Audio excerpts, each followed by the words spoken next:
Hello বন্ধুরা, কেমন আছো তোমরা সবাই? আশা করি অনেক ভালো আছো। আর আমিও ভালো আছি। তো দেখো, এখানে প্রথমেই আমার মা আর আমার ছোট্ট একটা পুচকু সোনা দুজনে পুরা খেলতেছে ওরা। তো ওরা ওইদিকে খেলা করতেছে, আমি ভাবলাম রান্নাটা করে নিই। তো এখানে বেগুন কাটতেছি, রান্না করব বেগুন ভাজা। তার জন্য বেগুনগুলোকে একটু ভালো করে কেটে নিচ্ছি। তারপর এই যে দেখো, এইদিকে আমি রান্নাটা বসায় দিয়েছি। আজকে হবে বেগুনের ভাজা আর ফুলকপি লাউয়ের ডগা এখানে মাছ দিয়ে রান্না করব।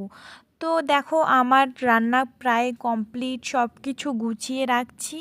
রান্নাটা কমপ্লিট হয়ে গেছে। তোমাদেরকে একটু দেখাই দিই, এই যে ভাত হয়ে গেছে, সবজিটাও হয়ে গেছে। এইখানে লাউয়ের ডগা, বেগুন, আলু, মাছ সবগুলোই এখানে করছি। এই যে বেগুন ভাজা করে নিয়েছি।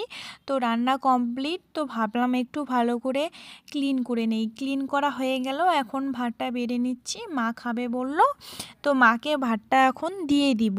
তো এইখানে ভাতটা বেড়ে নিলাম, তারপরে সবজিটা নিয়ে নিচ্ছি। এই যে দেখো, সবজিটা নিয়ে নিচ্ছি ভালো করে।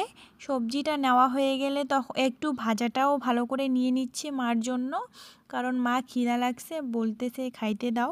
তো আমি এখানে বেগুন টেগুন সব এখানে ভালো করে ভাতটা বেড়ে নিলাম। ভাতটা বাড়া হয়ে গেছে। এই যে দেখো, এখন মা খাইতে বসছে। তো মা খাইতেছে, বলতেছে ভালো হয়েছে, ভিডিওটা কেমন হয়েছে অবশ্যই জানাবে।